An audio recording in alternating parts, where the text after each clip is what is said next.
እስራኤል በአማራው ጦርነት ዝምታዋን ሰበረች። በአገሪቱ ስላለው ጦርነት በምክር ቤት አባሏ በኩል ለመጀመሪያ ጊዜ ተንፍሳለች። ከቀናት በፊት አሰብን በተመለከተ አቋሟን ያሳወቀችው ኃያሉ ሀገር እስራኤል ዛሬ ደግሞ ስለ አማራውና ኦሮሚያ ክልሉ ግጭት መፍትሄ ያለችውን ሐሳብ በማቅረብ ጭምር አስተያየቷን ሰጣለች። ኢትዮጵያ አሁን በገባችበት የፖለቲካ መከፋፈል አቅሟ ተዳክሟል የሚል ድምጽም ተሰምቷል። በዝርዝር እናስደምጣቸዋለን። የአሜሪካ መንግስት ብልጽግናን አስጠነቀቀ። ትራምፕ የሚመሩት መንግስት ከባድና ጥብቅ ማስጠንቀቂያ ወደ 4 ኪሎ ልኳል። ማስጠንቀቂያው በቀጥታ መከላከያን የሚመለከት ነው። የዋሽንግተኑ መልእክት እረፉ፣ ስህተት እየተሰራ ነው የሚል ለዛ ያለው ነው። ሪፖርቱ ከወጣ ሰዓታት ቢቆጠሩ በመንግስትም ሆነ በመከላከያ ሰራዊቱ በኩል ምንም ምላሽ አልተሰጠበትም። ታደምጡታላችሁ። ፓርቲው ከትብብር ለኢትዮጵያ አንድነት ቅንጅት መታገዱን አስታወቀ። ከዚህ በተጨማሪ ምርጫ ቦርድ ለ14 ወራት ፓርቲውን ለማፍረስ ሲደረግ ለከረመው ጥረት በአጋፋሪነት ሲመራ እንደነበር በመጥቀስም ፓርቲው ክስ አቅርቧል። በዝርዝር እናስደምጣቸዋለን። ትራምፕ ወደ ምስራቅ አፍሪካ ፊታቸውን መልሰዋል። በሁለቱ ጀነራሎች ጦርነት እጄን አስገባለሁ፣ ጦርነቱንም አስቆመዋለሁ ሲሉ ይፋ አድርገዋል። ትራምፕ በሱዳን ጦርነት እጄን አስገባለሁ ማለታቸውን ተከትሎ ጉዳዩ ኢትዮጵያን፣ ኤርትራንና ህወሓትን የሚነካ እንደሆነ ታውቋል። እንመለስበታለን። አክብሮታዊ ሰላምታችን በያላችሁበት የዓለም ዳርቻ የደረሳችሁ የተወደዳችሁ የአንድ አፍታ ሚዲያ ቤተሰቦች ከአንድ አፍታ ለአሁኑ መደመጥ አለባቸው ያልናቸውን ዜናዎች ወደ እናንተ የምናደርስበት ሰዓት ላይ ተገኝተናል። አብራችሁን ትቆዩ ዘንድ ግብዣችን ነው።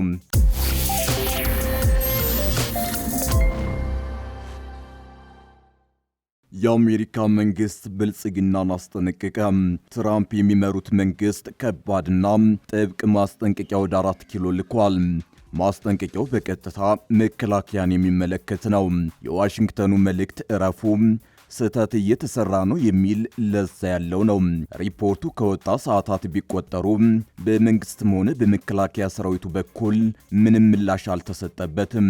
የአሜሪካ መንግስት በሰዎች ዝውውር ዙሪያ ሰሞኑን ባወጣው ዓመታዊ ዓለም አቀፍ ሪፖርት በኢትዮጵያ ሕፃናትን በግዳጅ ለውትድርና እየተመለመሉ መሆኑን እንዲሁም ሰፊ የመብት ጥሰቶች እየተፈጸሙ መሆኑን አስታውቋል። የዶናልድ ትራምፕ አስተዳደር ባወጣው ሪፖርት የኢትዮጵያ መንግስት ሕፃናትን በግዳጅ ይዞ ለውትድርና አገልግሎት ምልመላ ማድረጉን በአስቸኳይ እንዲያቆም አሳስቧል።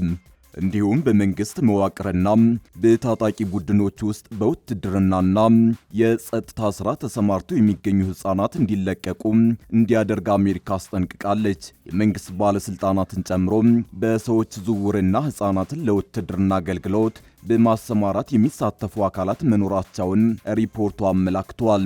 ሕፃናትን በግዳጅ ለውትድርና ምልመላን ጨምሮ በሰዎች ዝውውር ላይ በተሳተፉ ባለስልጣናት ላይ ምርመራ በማድረግ ጠንከር ያለ የእስር ቅጣትን የሚጨምር ጥብቅ እርምጃ እንዲወሰድም አሜሪካ አሳስባለች። የመንግስት ባለስልጣናት ጭምር እጃቸው አለበት የተባለው ህገወጥ የሰዎች አዘዋዋሪዎች ሕፃናትን ለከፍተኛ የጾታዊ ጥቃት ያጋለጠ መሆኑን ሪፖርቱ አመላክቷል። ሕፃናትን ለህገወጥ የሰዎች ዝውውር ምልመላ ለማድረግ ማህበራዊ ሚዲያ በከፍተኛ ደረጃ ጥቅም ላይ እየዋለ መሆኑን የአሜሪካ መንግስት ሪፖርት አረጋግጧል። ኢትዮጵያ ጠንካራ የቁጥጥር ስርዓት ባለመዘርጋቷ በሰዎች ዝውውር ደረጃ ዝቅተኛ ደረጃ ላይ መቀመጧን በሪፖርቱ ተገልጿል። የኢትዮጵያ ባለስልጣናት የሰዎች ዝውውርን ለመግታት ቁርጠኛ እርምጃዎችን መውሰድ አለመቻላቸውን የጠቆመው ሪፖርቱ መሻሻል አለባቸው ያላቸውን ጥብቅ ምክር ሀሳቦችን ሰጥቷል። መንግስት የሰዎች ዝውውርን ለመግታት አንዳንድ ጥረቶችን ማድረጉን ሪፖርቱ የጠቀሰ ሲሆን ሆኖም መንግስት ችግሩን በመግታት ረገድ እስካሁን ዝቅተኛውን ደረጃ ማሟላት አልቻለም ብሏል። መንግስት በሰዎች ዝውውር የተሳተፉ ባለስልጣናትንና በርካታ ሰው አዘዋዋሪዎችን በፍርድ ቤት ቢቀጣም እስካሁን የመረመራቸው የሰው ማዘዋወር ወንጀሎች ግን እጅግ ጥቂትና ለመደበኛ ፍልሰተኞች ከለላ የመስጠት ጥረቶችም ውስን መሆናቸውን ሪፖርቱ አመላክቷል። መንግስት የግዳጅ ጉልበት ብዝበዛንና ሕፃናትን ለወሲብ ማዘዋወርን ጨምሮ የሀገር ውስጥ የሰዎች ዝውውር ወንጀልን በበቂ ሁኔታ መከላከል እንዳልቻለ ሪፖርቱ አመላክቷል። ሪፖርቱ መንግስት ከሰራተኛ ቀጣሪ ሀገራት ጋር ተጨማሪ ስምምነቶችን እንዲፈራረምና ገለልተኛ የሥራ ቅጥር ቦርድ ማቋቋምና የሰራተኛ ቅጥር ክፍያዎችን ማንሳትን ጨምሮ በሰራተኛ ቀጣሪ ኤጀንሲዎች ላይ ጥብቅ ቁጥጥር እንዲያደርግም ምክር ሐሳቦችን አቅርቧል። እስራኤል በአማራው ጦርነት ዝምታዋን ሰበረች። በሀገሪቱ ስላለው ጦርነት በምክር ቤት አባሏ በኩል ለመጀመሪያ ጊዜ ተንፍሳለች። ከቀናት በፊት አሰብን በተመለከተ አቋሟን ያሳወቀችው ኃያሏ ሀገር እስራኤል ዛሬ ደግሞ ስለ አማራውና ኦሮሚያ ክልሉ ግጭት መፍትሄ ያለችውን ሐሳብ በማቅረብ ጭምር አስተያየቷን ሰጣለች። ኢትዮጵያ አሁን በገባችበት የፖለቲካ መከፋፈል አቅሟ ተዳክሟል የሚል ድምፅም ተሰምቷል። ዓለም ላይ የጎላ ድምፅ በማሰማትና ተጽዕኖ በመፍጠር የምትታወቀው እስራኤል ፊቷን ወደ ምስራቅ አፍሪካ ቀጠና ያዞረች ይመስላል። ስለ ኢትዮጵያ ሁናዊ ጉዳይም ተደጋጋሚ አስተያየትን እየሰጠች ትገኛለች። አንድ የእስራኤል ምክር ቤት አባል ስለ ኢትዮጵያ ሁናዊ ሁኔታ አስገራሚ ማብራሪያ ሰጥተዋል። ኢትዮጵያ በዓለም እንዲሁም በጎረቤት ሀገራት ለሚነሱ ግጭቶች ሰላም አስከባሪዎችን የምትልክ ትልቅ ሀገር እንደመሆኗ ውስጣዊ የሰላም ችግሮቿን በራሷ አቅም መፍታት ይጠበቅባታል ሲሉ ትውልደ ኢትዮጵያዊቷ የእስራኤል ምክር ቤት አባል ጸጋ ፈንታሁን ገልጸዋል። በእስራኤል ፓርላማ ውስጥ አባል ከሆኑ 3 ቤተ እስራኤላውያን ውስጥ አንዷ የሆኑት ጸጋ ፈንታሁን በትናንትናው ዕለት በእስራኤል ጉብኝት በማድረግ ላይ ከሚገኙትና ከኢትዮጵያ የተለያዩ ሚዲያዎች ከተውጣጡ ከፍተኛ ኤዲተሮች ጋር በእስራኤል ፓርላማ ውስጥ ውይይት አድርገዋል። በውይይቱ ላይም ከ175,000 በላይ ቤተ እስራኤላውያን በእስራኤል ውስጥ እንደሚገኙ የገለጹ ሲሆን ከእነዚህም ውስጥ 88,000 የሚሆኑት እስራኤል ውስጥ የተወለዱ መሆናቸውን አብራርተዋል። እንዲሁም በእስራኤል ፓርላማ ውስጥ ከሚገኙት 120 አባላት ውስጥ 3 ቤተ እስራኤላውያን እንደሚገኙ የገለጹት ዶክተር ጸጋም በተጨማሪም በተለያዩ ዘርፎች ማለትም በውትድርና፣ በቴክኖሎጂ፣ በሕክምና በፍርድ ቤቶችና በሌሎች ስራ ዘርፎች በርካታ ቤተ እስራኤላውያን ተሰማርተው እንደሚገኙም አብራርተዋል። በኢትዮጵያ አሁን ያለውን የጸጥታ ችግር አስመልክቶ ከአሃዱ ራዲዮ ለተነሳላቸው ጥያቄ የምክር ቤቱ አባል ሲመልሱ ኢትዮጵያ ትልቅ ሀገር መሆኗንና አቅም እንዳላት አንስተው አሁን ላይ በፖለቲካ መከፋፈል ያ የቀደመ አቅሟ እየተዳከመ መሆኑን አንስተዋል። ስለሆነም ሀገሪቱ ሁሉንም ኃይሎች ወደ አንድ የሰላም መድረክ በማምጣት መከፋፈልን ወደ ሰላም እንዲሁም ግጭትን ወደ መተባበር መቀየር ይገባታል ብለዋል። የእስራኤልን ፖለቲካን እንደ ምሳሌ ያነሱት ዶክተር ጸጋም እስራኤል ዲሞክራሲያዊ ሀገር እንደመሆኗ ከ120 የፓርላማ አባላት መካከል 10 የእስራኤል ዜጋ አረቦች ናቸው። በተጨማሪም አክራሪ ሃይማኖተኞች፣ ብሔራዊ የእምነት ተቋማት ተወካዮችና ግራ ዘመም ፖለቲከኞችን ጨምሮ ሁሉንም የማህበረሰብ ክፍሎች ያካተተ ነው ብለዋል። አንዳንድ ጊዜ የመንግስት በመዋቅር ውስጥ ችግር ያመጣብን የፓርቲዎቹ መብዛት ነው። ፓርቲዎቹ ሲበዙ እያንዳንዱ የራሱን ጥቅም ማስከበር ይፈልጋል ያሉም ሲሆን ስለዚህ በኢትዮጵያ የፓርቲዎች መብዛት ሳይሆን ጠንካራ መንግስት ለመመስረት በጋራ የሚቆም እንደሚያስፈልግ ገልጸዋል። በተጨማሪም በኢትዮጵያ የሚገኙ ሚዲያዎችና ተጽዕኖ ፈጣሪ ግለሰቦች ስለ ግጭትና ሰላም ማጣት ብቻ ሳይሆን ስለ አንድነትና መተባበር እንዲሁም ውስጣዊ ችግሮችን እንዴት መፍታት ይቻላል በሚለው ጉዳይ ላይ ይበልጥ ትኩረት ሰጥተው መስራት ይጠበቅባቸዋል ሲሉ ሐሳብ ሰጥተዋል። እናት ፓርቲ ከትብብር ለኢትዮጵያ አንድነት ቅንጅት መታገዱን አስታወቀ። እናት ፓርቲ 5 ሀገር አቀፍ ፓርቲዎች ከመሰረቱት ትብብር ለኢትዮጵያ አንድነት ቅንጅት መታገዱን አስታውቋል። በእናት ፓርቲ ምክንያት ትብብር ለኢትዮጵያ አንድነት ቅንጅት ከብሔራዊ ምርጫ ቦርድ እውቅና እንደተነፈገው ተሰምቷል።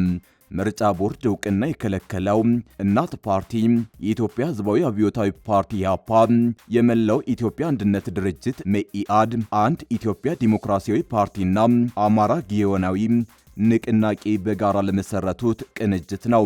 ቦርዱ የእናት ፓርቲን በትብብር ለኢትዮጵያ አንድነት ቅንጅት ውስጥ በመስራችነት እንዳይሳተፍ ማገዱ ታውቋል። በቦርዱ እገዳ የተጣለበት እናት ፓርቲ ከወጣ ኢሃፓ፣ መኢአድ፣ አኢዴፓና አግን የትብብር ለኢትዮጵያ አንድነት መስራቾች ሆነው መቀጠል እንደሚችሉ ቦርዱ ለፓርቲዎቹ አስታውቋል። ምርጫ ቦርድ እናት ፓርቲ አዲሱ ቅንጅት መስራች ሆኖ እንዳይቀጥል እውቅና የነፈገው በፓርቲው ውስጥ ያሉ አመራሮች ቅሬታ አቅርበውብኛል በሚል ነው ተብሏል። ለቦርዱ ቅሬታ አቅርበዋል የተባሉ የእናት ፓርቲ አመራሮች ቅንጅቱ አይወክለንም የሚል አቤቱታ ማቅረባቸው ተጠቁሟል። በምርጫው ዋዜማ የተመሰረተው የትብብር ለኢትዮጵያ አንድነት ቅንጅት ህልውና ከወዲሁ አደጋ ውስጥ መውደቁ እየተገለጸ ነው። ፓርቲዎቹ በመጪው 7ኛ ዙር ምርጫ በጋራ ድምፅ ተወዳድረው መንግስትን ለመገዳደር ዝግጅት በማድረግ ላይ መሆናቸውን መግለጻቸው ይታወቃል።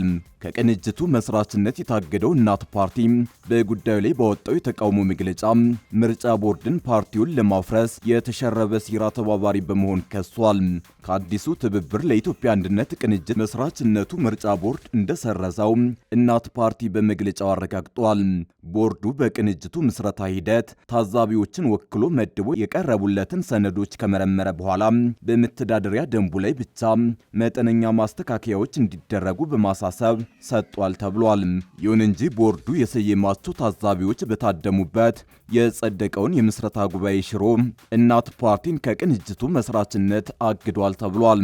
ምርጫ ቦርድ ለመስራቾቹ በጻፈው ደብዳቤ የአራቱን ፓርቲዎች ቅንጅት ምስረታ ሲያጸድቅ እናት ፓርቲን አግዷል። እናት ፓርቲ ከቅንጅቱ የታገደበት ምክንያት ለቅንጅቱ ምስረታ ያስገባው ሰነድ የተሟላ አይደለም የሚል መሆኑ ተመላክቷል። ቦርዱ ቀርቦልኛል ብሎ ለግዱ ምክንያት አድርጎ ያቀረበው የአባላት ተቃውሞ ለፓርቲው ያልደረሰና የማይታወቅ መሆኑን በመግለጫው ተገልጿል። ፓርቲው በሁለቱም መልኩ ቦርዱ የሰጠው ምክንያት ተቀባይነት የሌለው ነው በማለት ውድቅ አድርጓል።